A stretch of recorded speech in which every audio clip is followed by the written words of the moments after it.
Eu sempre fui um cara muito curioso. Tem gente que diz que eu sou chato, intrometido, mas o que eu sou é maluco pelo conhecimento e pela investigação. Meu nome é Euclides, mas as pessoas me conhecem como... A cara da câmera!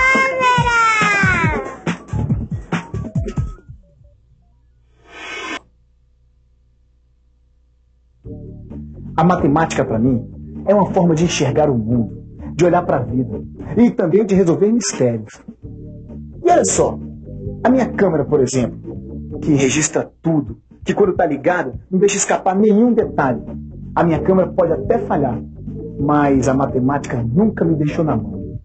Agora, se você está duvidando disso, eu vou lhe provar com fatos. E os fatos, meu amigo, são os seguintes.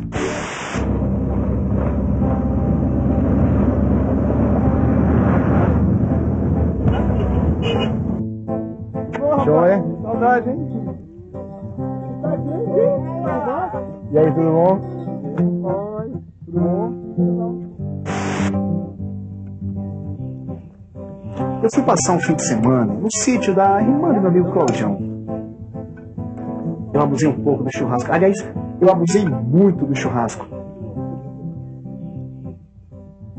Vai passar mal. Estraguei meu domingo. Aí, Ana.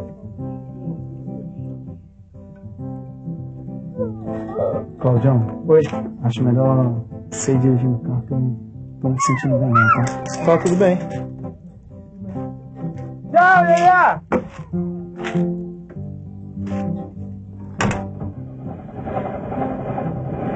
Eu não tinha marcado a quilometragem quando fui pro sítio. Tchau. Mas sabia que a viagem não seria longa. Eu me lembrava perfeitamente de ter demorado mais ou menos umas 3 horas para chegar até o sítio no dia anterior. Se o trânsito ajudasse, a viagem de volta ia ser tranquila. Claudião, vai devagar, tá? Eu comi demais, eu não tô me sentindo bem. Pode deixar. Eram exatamente 2 horas da tarde quando deixamos o sítio Pitágoras. Quando o Claudião entrou na estrada, eu caí num sono profundo. Não podia imaginar que em breve viveria uma das experiências mais perturbadoras de toda a minha vida.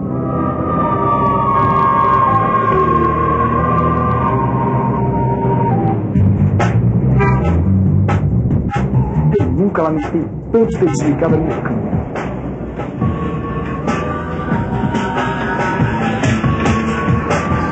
É isso aí, Rádio Independência com você, em Brasília, 20 horas. Repetindo, 20 horas. 8 horas? 270 quilômetros? Para, Claudião, sai do carro. Não. Me explica uma coisa. O que aconteceu? O que você quer que eu fale? O que aconteceu? O carro quebrou? Não. O pneu furou? Não. Teve algum acidente na estrada. A gente foi abduzido. Abduzido o quê? Sequestrado por seres de outro planeta. Pô, cara, tá doidão, né? Não, Claudião, alguma coisa aconteceu.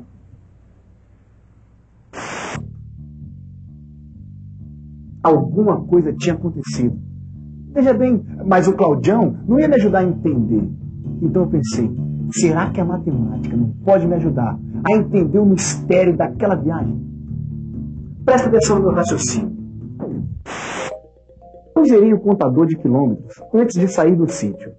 Eram exatamente 2 da tarde quando a gente deixou o sítio Pitágoras. Quando a gente chegou em Brasília, havíamos percorrido 270 quilômetros em 6 horas.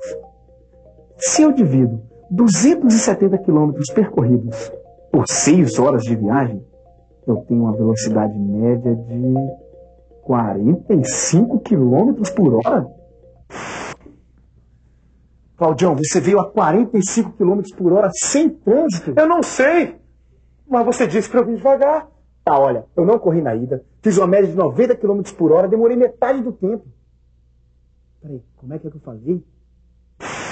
Eu falei que demorei metade do tempo para chegar até o sítio? Metade de 6 horas são 3 horas. 270 quilômetros divididos por 3 horas dá 90 quilômetros por hora. Exatamente o dobro da velocidade do Claudião. 90 é o dobro de 45. Isso quer dizer que se eu precisasse fazer a mesma viagem em 2 horas, eu ia ter que correr a beça. Ia ter que dirigir a 135 km por hora. Se eu divido o tempo da viagem por 2, eu multiplico a velocidade por 2. Se eu multiplicar a velocidade por 3, eu divido o tempo da viagem por 3. Quando eu percebi isso, eu procurei a ajuda de um especialista.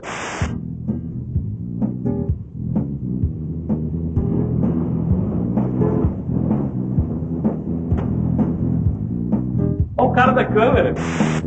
Essa relação entre velocidade e tempo tem a ver com proporção? Sim, a proporcionalidade existe. Mas aí ao contrário, quando dobra a velocidade, diminui o tempo pela metade. Mas existem dois tipos de relação. A proporcionalidade direta e a proporcionalidade inversa. Na proporcionalidade inversa, o produto da medida de duas grandezas distintas permanece constante. Entendeu? Completamente. Vamos fazer uma tabela que tenha na coluna da esquerda a velocidade v em km por hora e na coluna da direita o tempo t em horas. A velocidade média do seu amigo foi de 45 km por hora. A viagem demorou 6 horas. Se a gente dobrar a velocidade média, vamos ter os 90 km por hora, que foi a sua velocidade. Dividimos o tempo do seu amigo por 2 e temos 3 horas, o seu tempo. Veja que a proporção é a mesma. 2 na coluna da velocidade, 2 na coluna do tempo. Mas de um lado temos uma multiplicação e do outro sua operação inversa. Vezes 2 de um lado, dividindo por 2 do outro. Funciona para qualquer valor. 45 km por hora vezes 3 dá 135 km por hora. 6 horas divididas por 3 dá 2 horas de viagem.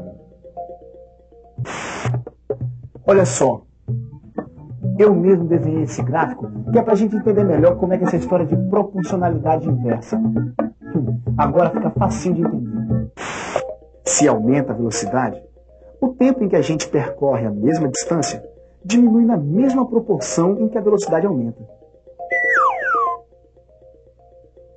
Eu demorei metade do tempo do Claudião porque minha velocidade foi o dobro da velocidade dele.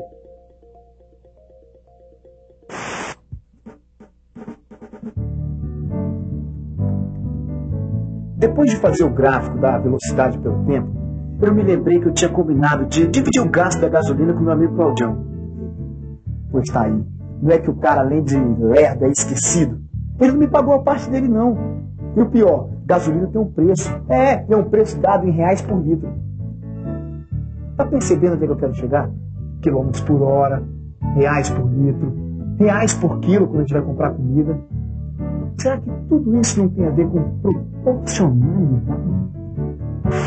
O preço por quilo de qualquer alimento tem a ver com proporcionalidade direta. Na proporcionalidade direta, a taxa em que variam cada uma das grandezas envolvidas permanece constante. Isso quer dizer que quando uma grandeza aumenta, a outra aumenta na mesma proporção. E quando uma grandeza diminui, a outra diminui na mesma proporção. Rapaz, o negócio é o seguinte. Se uma coisa é duplicada, a outra é duplicada também. Se uma coisa é quadruplicada, a outra também é quadruplicada. E se uma for multiplicada por 10, a outra é multiplicada por 10 também. Se um quilo de tomate na feira custa R$3, quer dizer que com R$6 podemos comprar. 2 quilos, R$6. Por favor, muito obrigado, volte sempre. Está aqui na barraca José, essa. eu quero 3 quilos de tomate, 3 por favor. quilos de tomate para dona Silvana. Vou pesar aqui para a senhora. Bem pesadinho. 3 quilos de tomate são R$9, dona. Muito obrigada pelo seu filho. Isso aí. Obrigada. A dona Silvana me contou que ela sempre tem que aumentar as receitas de comida porque na casa dela tem muita gente. Olha só. Meu filho, normalmente as receitas são para 4 pessoas. Mas como aqui em casa são 8, eu tenho que fazer tudo dobrado. Molho de tomate, por exemplo. Se a nossa família tivesse 4 pessoas, eu precisaria de 12 tomates para fazer uma porção de molho suco. Mas como somos 8, eu preciso de 24 tomates. No fim de semana, o número de pessoas aumenta, porque o meu genro, minha filha e meus 2 netos vêm comer aqui. Aí eu tenho que fazer o triplo do molho. E eu preciso de 36 tomates. 3 tomates. 3 tomates. 3 tomates, 3 tomates, 3 tomates. Sempre 3 tomates por pessoa. Dona Silvana, segura aqui, por favor. Grava aí pra mim. 3 tomates por pessoa. Você sabe o que quer dizer isso? Isso é a taxa que deve ser levada em conta na hora de calcular o molho que cada pessoa vai comer. 3 tomates. 3 tomates. 3 tomates. Viu só como é que a matemática é interessante? Só que dá uma fome, né? Esse papo de molho abriu meu apetite, tá ligado? Não? Então se liga daí que eu vou desligar aqui. Corre!